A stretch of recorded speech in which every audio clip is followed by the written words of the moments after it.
हाँ, गौर करो हदीस के अल्फाज पर। वो नमाजी थी, वो रोजेदार थी, वो अल्लाह की इबादत भी किया करती थी, अल्लाह को माना भी करती थी, लेकिन उसने अल्लाह की एक मखलूक बिल्ली को बांध दिया, उसको भूखा रखा और प्यासा रखा, और उस बिल्ली को भूख और प्यास की शिद्दत से मार डाला।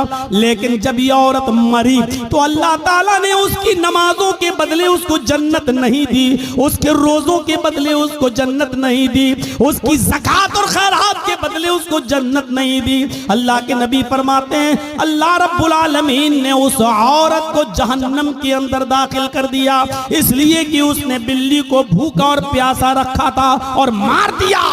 नमाज पढ़ लेने का नाम इस्लाम नहीं है, रोजा रख लेने का नाम इस्लाम नहीं है। इबादत है, ठीक है, लेकिन इस्लाम यह है कि तुम अल्लाह की मखलूक के साथ भी रहम करो। अल्लाह की मखलूक, अल्लाह की सृष्टि के साथ भी तुम्हें रहम का बर्ताव करना है। ये औरत बिल्ली को बांध के रखी थी, जब मरी बिल्ली तो मर गई भूखी प्यासी, लेकिन नमाज और रोजा रखने के बावजूद जन्नत की मुस्तहिक नहीं हुई। और बुखारी पढ़िए, एक औरत ऐसी भी थी जो बदचलन थी। अब बदचलन का खुलासा नहीं करूंगा, आप समझ जाइए कि बदचलन किसको कहते हैं। बस दूसरे लफ्जों में कह दूं कि वो तवाइफ थी, क्योंकि हदीस में फाहिशा का लफ्ज मौजूद है, यानी जिस्म फरोश थी, पैसा लेती थी और अपना जिस्म बेचती थी, बदचलन थी, जानिया थी, बदकार औरत थी। उसने एक जंगल में एक कुत्ते को देखा जो गीली जमीन के पास बैठकर अपनी जबान से गीली जमीन को चाट रहा है, गोया कि वो प्यासा है और उस गीली जमीन से कुछ पानी लेना चाहता है, लेकिन गीली जमीन से पानी नहीं मिल रहा है। हदीस के अल्फाज हैं, उस औरत को उस कुत्ते पर रहम आ गया, उसने अपना मोजा उतारा। एक रिवायत में आता है उसने अपनी ओढ़नी, अपना दुपट्टा उतारा, उसने उस दुपट्टे को कुएं में डाला। एक हदीस में आता है कि उसने अपना मोजा, चमड़े का मोजा चलता था, वो चमड़े का मोजा उतारा, अपनी ओढ़नी में बांधा और उस ओढ़नी को चमड़े के मोजे के साथ जब कुएं में डाला तो कुएं का पानी उस मोजे में, उस चमड़े के सॉक्स में आ गया। पूरा मोजा उसने पानी से भर लिया और वो कुत्ते के पास आई और उसने पानी उस कुत्ते के मुंह के पास उलट दिया। कुत्ते ने अपनी जबान से चाट चाट कर वो पानी पी लिया। उस वक्त तक वो उसको पानी पिलाती रही जब तक कि वो कुत्ता प्यास की शिद्दत से उसकी प्यास बुझ नहीं गई, वो सैराब न हो गया और अपने आप दुम हिलाकर जाने लगा। गौर करो आए मुसलमानों, ये औरत बदचलन थी, ये औरत जानिया थी, ये औरत जिस्म फरोश थी, इसने नमाजें न पढ़ी थी, रोजा नहीं रखा था, लेकिन एक कुत्ते को पानी पिलाया। वो रहमान और रहीम की रहमत ऐसी जोश में आई, उस रब्बुल आलमीन की रहमत ऐसी जोश में आई कि जब ये औरत मरी तो अल्लाह को उसकी ये नेकी पसंद आई और अल्लाह ने उस औरत को जन्नत के अंदर दाखिल कर दिया। इस्लाम ये बताता है कि अल्लाह अपना हक माफ कर सकता है, लेकिन मखलूक का हक मारोगे तो अल्लाह माफ नहीं करेगा। नमाजों में सुस्ती होगी, अल्लाह माफ कर सकता है, रोजे में सुस्ती होगी, अल्लाह माफ कर सकता है, लेकिन अगर आपने किसी का हक मारा है तो अल्लाह माफ नहीं करेगा जब तक कि आपका वो भाई आपको माफ न कर दे। कितने लोग बैठे हैं यहाँ पर, कितने यतीमों का हक मारे बैठे होंगे, कितना अपने भाइयों का हक मारे बैठे होंगे, और इन सब के हक नहीं भी मारे होंगे तो अपनी बेटियों का और अपनी बहनों का हक तो मारे ही होंगे। कितने लोग हैं जो ये कह के जाते हैं कि मेरे मरने के बाद मेरे बेटों के साथ साथ मेरी बेटी को भी हमारी विरासत में से कुरान और हदीस के मुताबिक हिस्सा दे देना। और कितने ऐसे लोग हैं कि बाप के मरने के बाद अपने बाप की विरासत में बेटों के साथ साथ वो अपनी बहनों को भी हक देते हैं। और कितने ऐसे भाई हैं वो मुझे बताएं खड़े होकर कि जिन्होंने अपनी प्रॉपर्टी में से अपनी बहनों को भी हिस्सा दिया हो। हाजी साहब हैं, नमाज पढ़ने जा रहे हैं, लंबी दाढ़ी है, तहज्जुद की नमाज पढ़ रहे हैं, मर गए लेकिन अपनी प्रॉपर्टी में से अपनी बहन को हक देकर नहीं गए। अरे बाप की प्रॉपर्टी में से भी हक है और भाई की प्रॉपर्टी में से भी बहन का हक है। बहन को अल्लाह ताला ने लड़की को हर तरीके से हक दिया है। बाप भी अपनी बेटी को देगा, भाई अपनी बहन को देगा, शौहर भी अपनी बीवी को देगा और बेटा है तो वो भी अपनी माँ को, बेटे की प्रॉपर्टी में से माँ को भी हक मिलेगा। एक औरत चारों तरफ से हकदार है, समझ रहे? जैसे मेरी एक बहन है, वो मेरे बाप की विरासत से भी हिस्सा पाएगी और जर्जीस को जो हिस्सा मिला है या जो हमने कमाया है और खरीदा है, प्रॉपर्टी बनाई है, जर्जीस की प्रॉपर्टी में से भी वो हकदार होगी।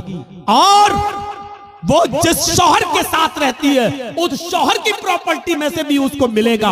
और उसका जो बेटा है, बेटा अगर जमींदार है और जायदाद का मालिक है या किसी हिस्से का हकदार है तो उसमें से भी उसकी माँ यानी मेरी बहन उसमें से भी हिस्सा पाएगी। गौर करो, इस्लाम ने औरत को इतनी बुलंदियों से नवाजा है। ये मीडिया के लोग जो उछालते हैं और भागते फिरते हैं और कहते हैं कि इस्लाम ने जुल्म किया है, जुल्म किया है, जुल्म, ये जुल्म नहीं है। मुझे बताओ कि बाप की भी विरासत में से, बेटे की भी विरासत में से, भाई की भी विरासत में से और शौहर की भी विरासत में से ऐसा कौन सा मजहब है और ऐसा कौन सा संप्रदाय है जो अपने बहन, बेटी, बीवी को हक देता हो? मेरे भाइयों, ये इस्लाम है जिसने औरत को इतनी इज्जतों से नवाजा है। अगर माँ है तो कह दिया कि तेरे कदमों के नीचे तेरी औलाद के लिए जन्नत है। अगर बीवी है तो कह दिया जो तुम खाओ वो अपनी बीवी को खिलाओ, जो तुम पहनो वो अपनी बीवी को पहनाओ। खबरदार अपनी बीवी के गाल पर कभी थप्पड़ मत मारना। एक औरत को कैसी इज्जत दी जा रही है। अगर वो किसी की बीवी है तो कहा जा रहा है खबरदार उसके गाल पर कभी थप्पड़ मत मारना। गाल पर थप्पड़ मारने का मतलब ये नहीं है कि गाल पर न मारो, पीठ पे खूब ठोको। क्या मौलाना साहब तो कह रहे हैं गाल पे मत मारो, इसका मतलब गाल के अलावा जहां चाहो वहां मार सकते हो। गाल को बोलने का मतलब यह है कि सबसे ज्यादा नाजुक हिस्सा ये गाल होता है, यहां मारेंगे हो सकता है कि उसने अपने आप को बचाया और आंख में हाथ लग जाए, उंगली चली जाए और उसकी आंख फूट जाए।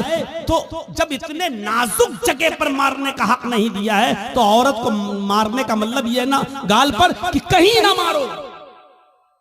किसी कंडीशन में दिया है इजाजत, हम उस तरफ अभी नहीं जाना चाहते हैं, परमिशन दी है किसी कंडीशन में, लेकिन उसमें भी इतने एहतियात के साथ कि तुम हल्की फुल्की मार सकते हो, वो भी तब जब आपकी बीवी आपके मना करने के बावजूद और पंचायत का फैसला मानने के बावजूद भी आपके अलावा किसी दूसरे मर्द को अपने बिस्तर पे बुलाती है और उसके साथ रंग रलियां मनाती है और समझाने के बावजूद भी नहीं मानती है। तो अब एक आखिरी रास्ता यह है कि उसको हल्की फुल्की मार सकते हो, लेकिन उस वक्त भी गाल पर नहीं और इतनी भी नहीं कि पीठ पर लकड़ी और डंडों के निशान बन जाएं, इतना भी नहीं। और जब आपकी इस मार से भी वो रास्ते पे ना आए तब आप तलाक के बारे में सोचें और उसमें भी मोहलत दी कि डायरेक्ट 3 तलाक मत दो, तलाक तलाक तलाक, डायरेक्ट उसको बंदूक की 3 गोली उसके ऊपर मत धमक दो कि बेचारी की जान ही चली जाए। उस कंडीशन में भी बताया कि उसको 1 तलाक दो जब वो हालत तोहर में हो,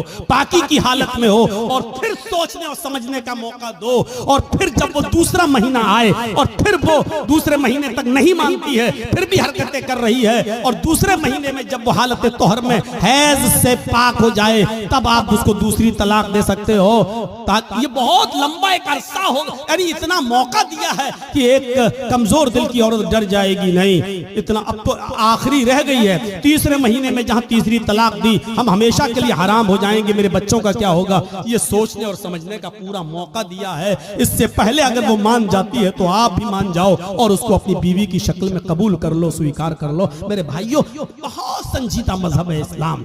इस्लाम के अंदर पूरे के पूरे दाखिल होने का मतलब ही यह है कि उसने जिन कामों के करने का हुक्म दिया उन कामों को करो और जिन कामों से रोकने का हुक्म दिया उनसे रुक जाओ। यही है इस्लाम।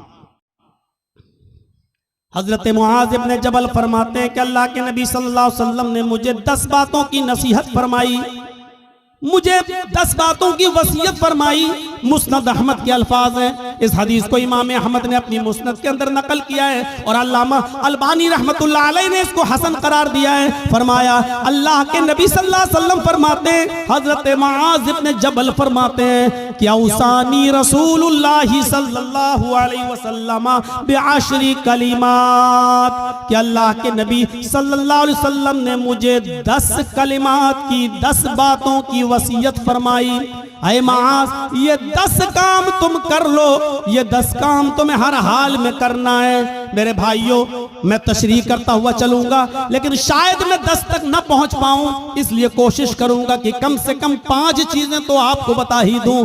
अल्लाह के नबी सल्लल्लाहु अलैहि वसल्लम ने 10 चीजों की वसीयत फरमाई और 10 चीजों में पहला नाम ये लिया, ऐ मुआज ला तुशरिक बिल्लाहि शैअन इन कुतिलता हुर्रिकता। ऐ मुआज तुम कभी किसी भी हाल में अल्लाह के साथ शिर्क मत करना, अल्लाह के साथ किसी को शरीक मत ठहराना, अल्लाह के साथ कभी किसी भी हाल में किसी को शरीक मत करना। इन कुतिलता औ हुर्रिकता, अगरचे तुम्हें कत्ल कर दिया जाए या तुम्हें आग में जला दिया जाए। अरे भाई 1 घंटा हो गया बोलते हुए, अब तो बैठ जाओ सही से, लगता है स्प्रिंग लगा हुआ है आपके। कुतिलता अगरचे कत्ल कर दिया जाए। शिर्क बड़ी अजीब चीज है। शिर्क अरबी में शिर्क है और इसी को अगर हिंदी में कहें तो बहु ईश पूजा, बहुदेववादियत, बहुत सी देवी और देवताओं पे आस्था रखना, बहु ईश पूजा, एक ईश्वर को छोड़कर बहुत से खुदा बना लेना, इसी को शिर्क कहा जाता है। मजबूरी की कंडीशन में, मजबूरी की कंडीशन में इस्लाम कुफ्र की इजाजत तो देता है। एक याद रखिएगा मसला, आपकी जान जा रही हो, लोग पिस्टल लेकर खड़े हों, आप जंगल में अकेले हो, आपके दुश्मन आपको कत्ल करना चाहते हैं और आपसे कुफ्र कराना चाह रहे हैं और कह रहे हैं कि ये कुफ्र कर वरना तेरी जान ले लूंगा, तो अपनी जान बचाने के लिए कुफ्र की इजाजत तो है। मतलब अगर वो ये कहें कि अल्लाह को मानते हो क्या, अल्लाह का इनकार कर, बंदूक ले कंपट्टी पर रख दे, अल्लाह का इनकार कर, आप जानते हैं ये लोग शूट कर देंगे, मार देंगे, बड़े जिद्दी लोग हैं, तो अल्लाह का इनकार करने से अगर जान बच रही है तो बचा लो। मैंने अपनी स्पीड थोड़ी कम कर दी समझाने के लिए। समझिए पहले कुफ्र किसको कहते हैं और शिर्क किसको कहते हैं। कुफ्र भी हराम है, शिर्क भी हराम है, लेकिन कंडीशन देखिए क्या है। इस्लाम के अंदर सूअर का गोश्त भी हराम है, लेकिन अगर जान जा रही है आपकी, जान जा रही है आपकी और हलाल चीज कोई नहीं मिल रही है तो जान बचाना भी फर्ज है। अगर आपको सूअर का गोश्त मिल रहा है खाने के लिए तो इस्लाम परमिशन देता है कि अगर सूअर का गोश्त खाकर जान बच रही है तो जान बचा लो, लेकिन पेट भर के नहीं खाना है, सिर्फ उतना ही खाना है जितने में खाकर तुम्हारी जान बच सकती हो। ये कंडीशन, जान बचाना फर्ज है।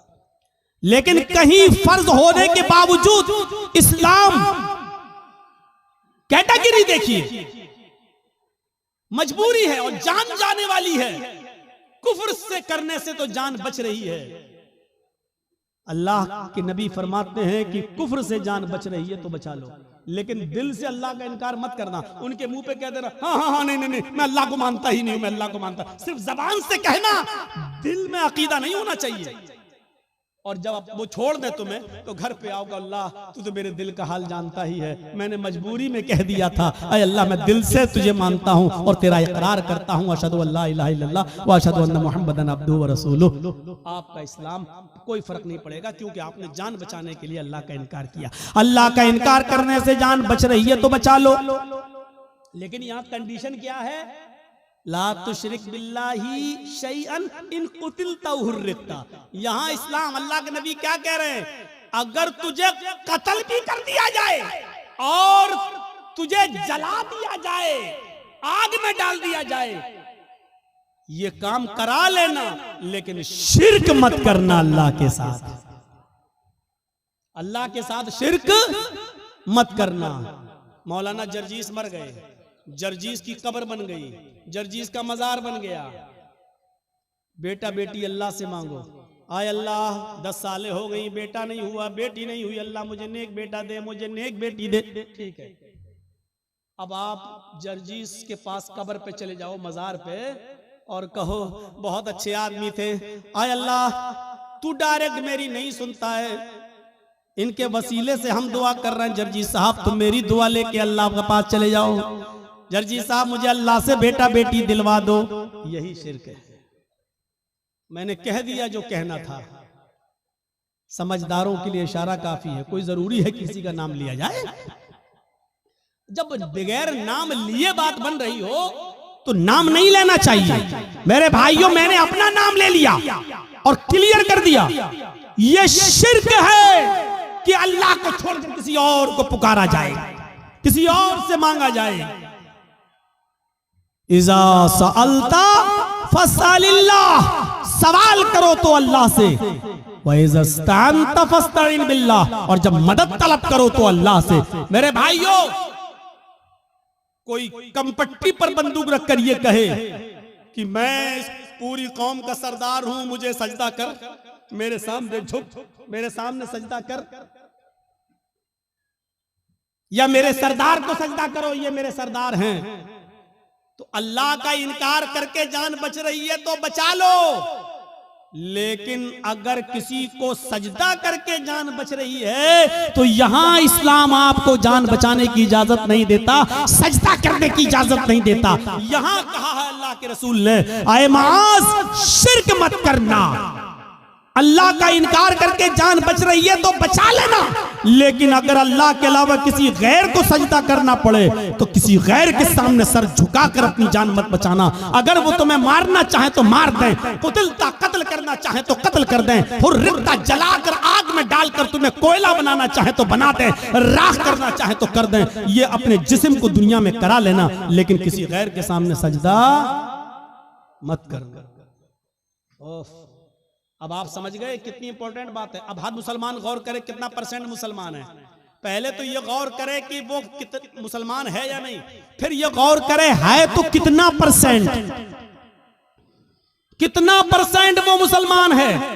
मुझे तो नहीं लगता कि कोई आदमी 10% भी कह सके कि मैं 10% भी मुसलमान हूं। आगे आने वाले वाकयात, अभी हम चल रहे हैं आपकी तरफ। मेरे भाइयों, अकल भी नहीं मानती इस बात को। आप बताइए, आप यहां रहते हो भुलकी में, और आपकी बीवी भुलकी में रहती है, और आप मेहनत करने दिल्ली गए, और दिल्ली में कोई आदमी मेहनत कर रहा है, यहां से आया बेचारा, और वो घूमने आया, आप ही के गांव का है भुलकी का।